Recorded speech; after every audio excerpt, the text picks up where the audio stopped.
So actually what I'm gonna do, if it's okay, I'll just make some opening comments, and then obviously you've got a number of people that have been integral to this whole negotiating process, and I don't think actually this is the whole team, this is a good portion of it, so and maybe we can just introduce ourselves if you wanna know who these guys are. Sure. So starting with Brian. Brian Moody, solicitor. Ron D'Angelo, Director of Facilities. Jerry Davis, Public Works. Chris Murray, City Manager. Coralie Secor, Manager of the Pan Am office. Janice Petkowski, solicitor. Sorry, I actually missed the spelling of your name. Bryan Boodhoo. So I mean, there's obviously a number of other people that have been involved in this, and this has been an ongoing. Forgot Al? Yeah. Oh, sorry. Aldar. And so we've been a number of years into the whole siting issue, obviously, and then now the negotiation of the agreement. And so, needless to say, both sides, I think, have worked incredibly hard to try and get to where we are today. So I think just from a staff perspective, there's a certain amount of relief and satisfaction that we are where we are today, moving forward with our relationship with the Ticats. You know, one of the things I think it's important is just maybe take a step back and put a few things in perspective. I mean, you know, at the end of the day, the city of Hamilton has invested $60 million into a stadium which is worth $150 million. When we look at where we were before the Pan Am opportunity, we were facing the prospects of having to rebuild our stadium pretty much on our nickel, which in this particular case, the report that I think we had presented earlier was a figure somewhere in the order of, I think, $95 to $100 million would have been the cost to the city of Hamilton. The other thing I think is worth mentioning is that the original arrangement or agreement involving the Ticats had the city of Hamilton losing money on an annual basis. So it was costing us more to operate the stadium, certainly during the games played there, than we were receiving in revenue. And so what we have now is obviously a modern new stadium that you know, is certainly going to meet the needs of the Ticats and many other needs of the community.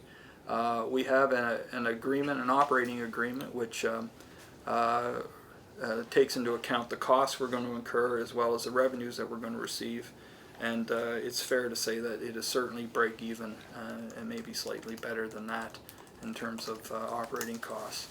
I think the other thing to point out here as well is that the Ticats, which all along their challenge has been to stop the financial hemorrhaging they were experiencing as a professional football franchise, and to put themselves on a more sustainable financial footing, which I think this agreement allows them to do that as well. So what that means to the Ticat fans in Hamilton is that you have a team that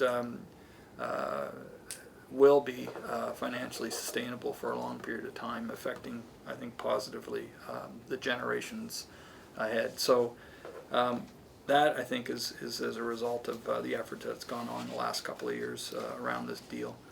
The other thing I want to point out too is that, you know, as a result of the major investment occurring in Ward 3 and certainly all the good work of Councillor Morelli and his colleagues, I mean, you have additional tens of millions of dollars being invested in that precinct to benefit others through the community facilities that are going to be built. So, you know, it's more than a stadium. It's a stadium and other community facilities that are going to occur, which will certainly have immediate benefits to the residents living certainly in the lower city, in particular Ward 3.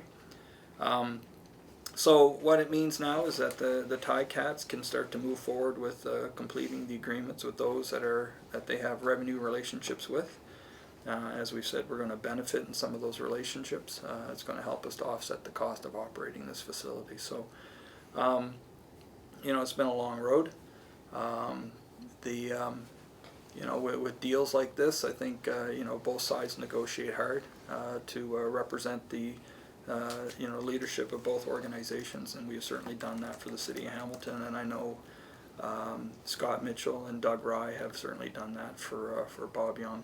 But at the end of the day, you know, if you're to look at where we were in the past, before the prospects of Pan Am were even considered, and where we are today, you know, we certainly have, you know, a strong commitment to professional football in this community for, you know, generations to come.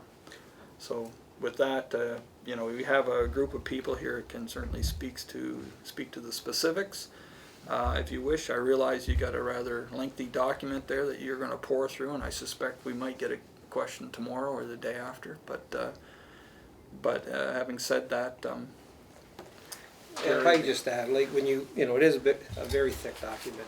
There's a lot in it, and again, the negotiations have been ongoing, and the key is when you go through it, it's a document as a whole in the spirit of the agreement. So, does everybody get everything they want? Absolutely not, but it is a very good compromise. It's a good document for working forward agreement, and I think one of the things you'll see in there is it's really the Rome D'Angelo, who's the director. We have a facilities management team that really will work with the Cats when they're there on how to operate the stadium. It's brand new, and so you know the key now is get the stadium going, get in there and get it commissioned. You know, and as Chris indicated, the staff around here, countless hours, but it's you know, it's a very good deal, especially. You know, we have all indexing for our revenues, which is very critical.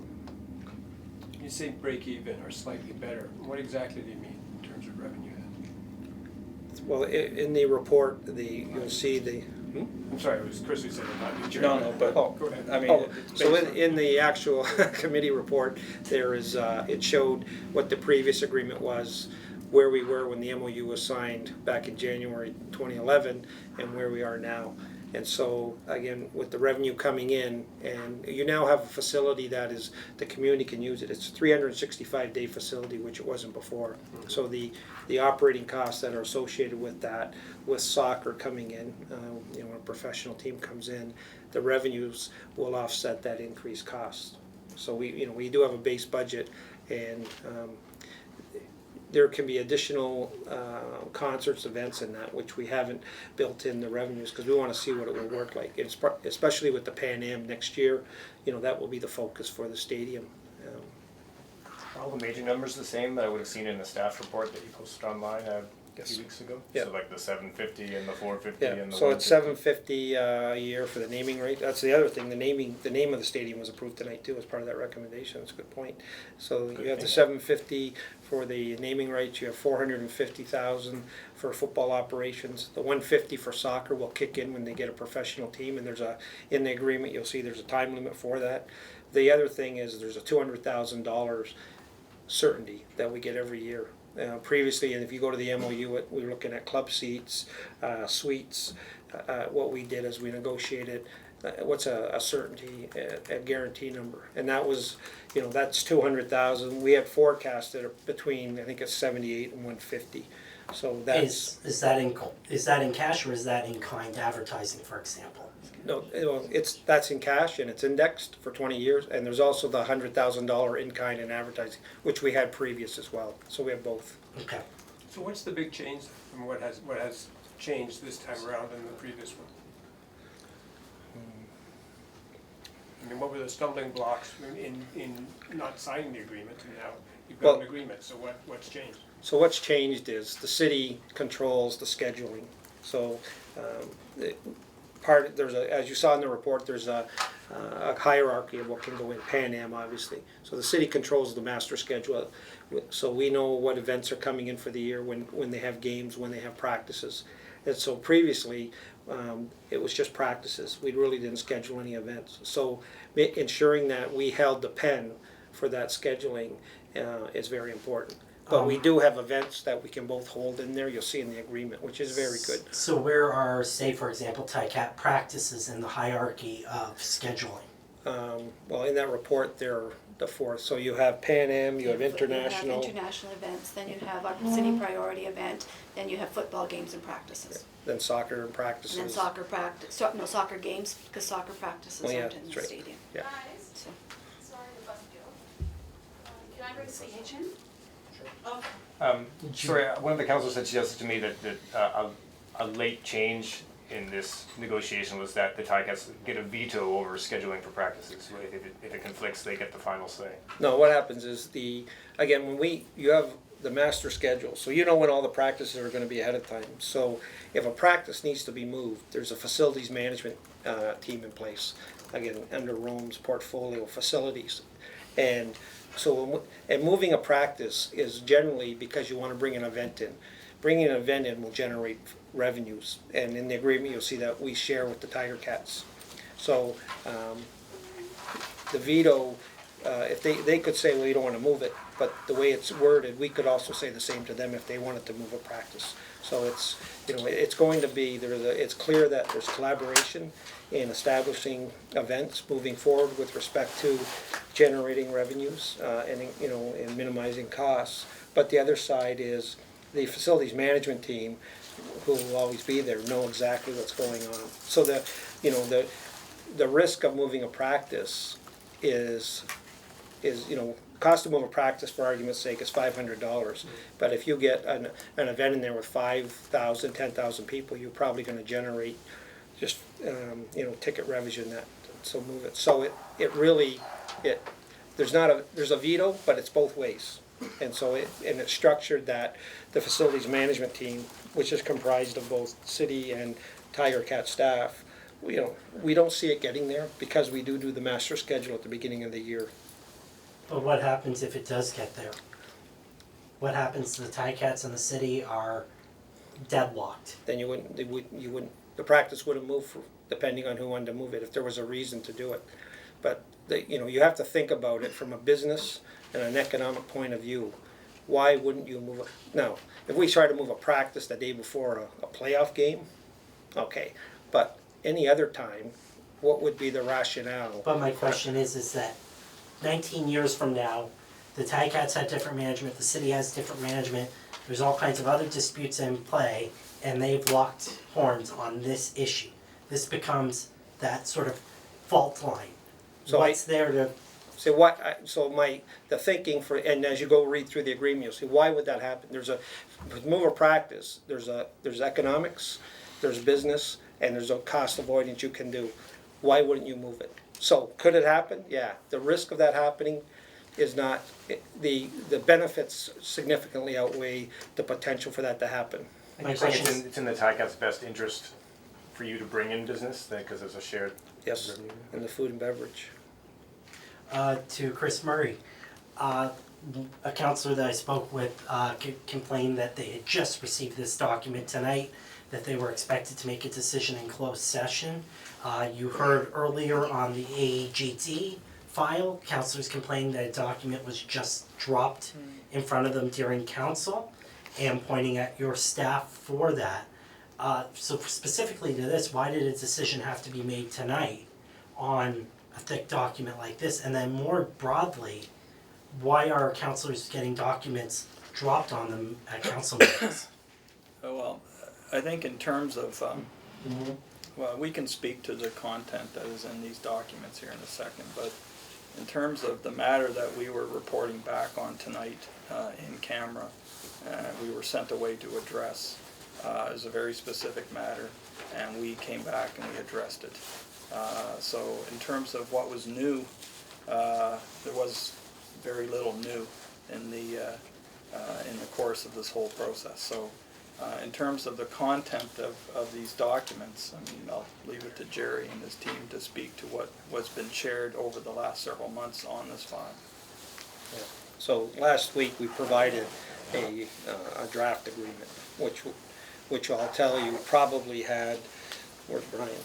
90-95% of what's in that document they had a week ago. This is the cleaned up version, which includes the one that will be. It's a public record.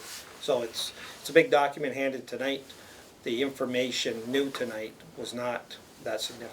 It was important, but it wasn't a lot, I guess is the word. Thank you, I appreciate that clarification. The AGD file is not related to this, so we can address that separately at another time. You were still meeting with the Tiger Cats last night. What were the issues that you were talking about last night? How we're going to celebrate. Well, we were No, given yeah, some sorry. in-camera direction, which we took that direction and we discussed the matter with the Ticats and came back and reported tonight on the matter.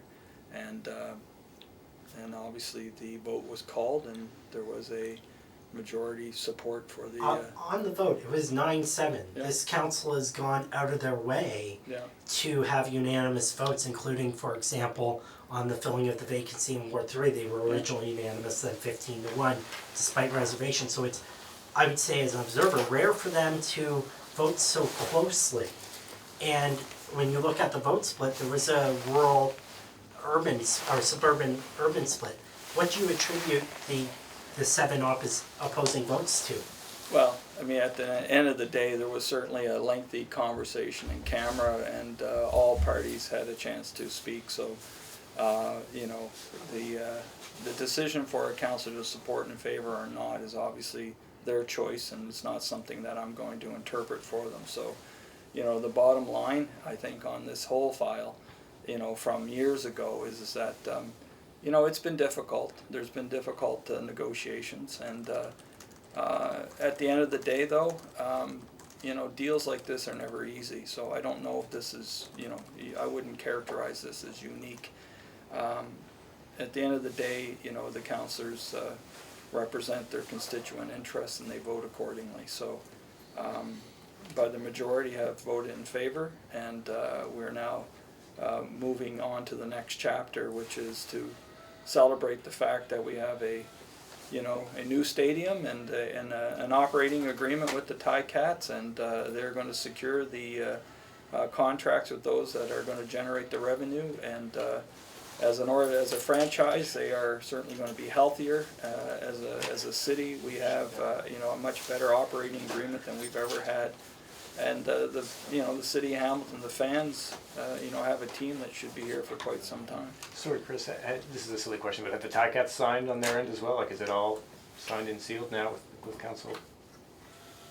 Yeah, so I mean, they were, what they were looking for was the decision of council tonight, and what will follow that will be their signature, and then we're done.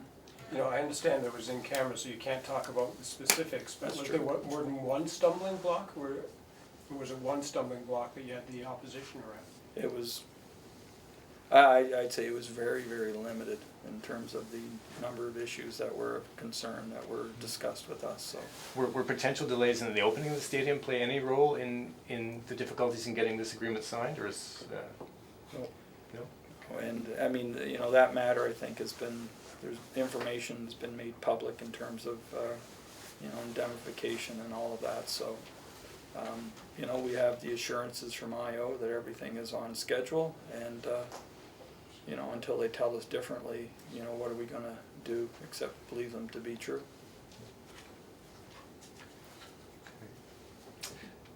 Is one of you going to be available tomorrow for some questions? I was gonna say, Mike, you're supposed to be jumping in.